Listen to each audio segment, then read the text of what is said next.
एकदा तो प्रचारापासून आजपासून तुम्ही सक्रिय होत आहे. आता असं आहे की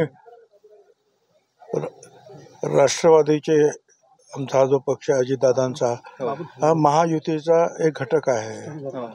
त्यामुळे महायुतीच्या प्रचारासाठी बोलवलं. त्यांनी सांगितलं त्यांना जाण्याची सगळी सोय केलेली आहे तिथे सुद्धा सगळे. तर त्याप्रमाणे आता निघालो नाशिक एअरपोर्टवरून नागपूरवरून मग ते जिथे त्यांनी कार्यक्रम ठेवलेले आहेत सभेचे जाहीर सभेचे वगैरे त्या सभा अटेंड करणार. साहेब, विदर्भामधला पहिला दौरा आहे, कुठल्या मुद्द्यांना तुम्ही हात घालणार? नाही सर्वसाधारणपणे विकास हा महत्त्वाचा मुद्दा आहे. आणि हेही आहे की काही ठिकाणी जे आहे ज्या वेळेला हा ओबीसीचा मुद्दा निघतो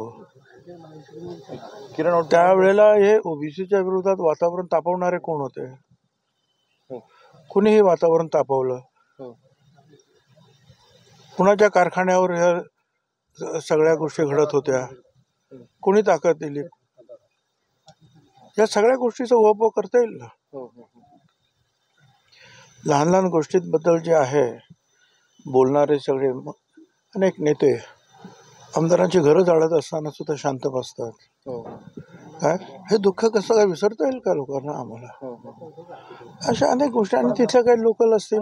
अर्थात विकास हा महत्त्वाचा आहेच, पण सध्याच्या परिस्थितीमध्ये आपण पाहतोय की जगातल्या राजकारणामध्ये सगळ्या युक्रेन रशिया सुरू आहे, इस्रायल आणि पॅलेस्टाईन सुरू आहे, त्याच्यामध्ये इराणची गडबड सुरू आहे.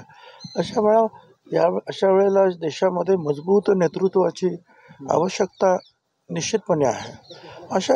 या सगळ्या गोष्टी मला तरी वाटतात की महत्त्वाच्या दिसतात. पण आजचे तुमचे एक ओबीसी नेत्यासाठी तुम्ही दोघे ओबीसी एकत्र आले आणि आज दिवसभर प्रचार करणार. नाही, तर असं आहे ना की ते अध्यक्षच आहेत, नागपूरचेच आहेत.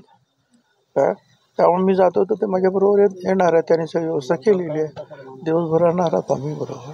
नाही, पण आजचं जे बैठक याच्यामध्ये काही तुमचे नाशिक लोकसभेसाठी काही नाही नाशिकचं काय नाही. नाही नाशिक ते कुठे? आता मला वेळच नाही ना तिथे.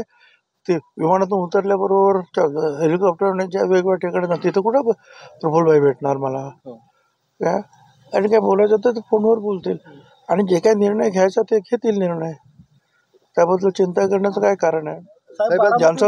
ज्यांना तिकीट मिळेल त्याचं काम आम्ही महायुतीचे लोक करणार, हे अगोदरच मी सांगितलेलं आहे.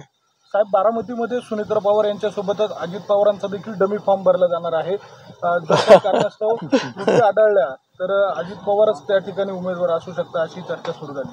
हे पहा, सगळेच जे आहेत ना अशा पद्धतीनं जे आहे, कोणी मुलाचा फॉर्म भरतो,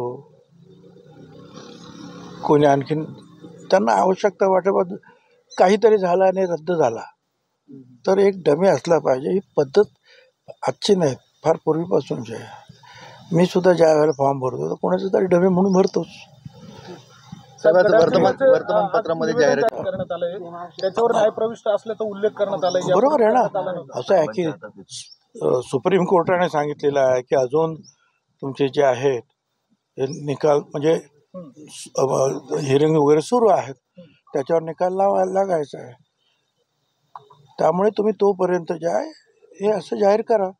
मागे पण जाहीर केलं होतं, आता परत जाहीर करतो. त्याच्यामध्ये काय बरं एक आहे ना की निवडणूक कशासाठी लढायची असते? निवडून येण्यासाठी.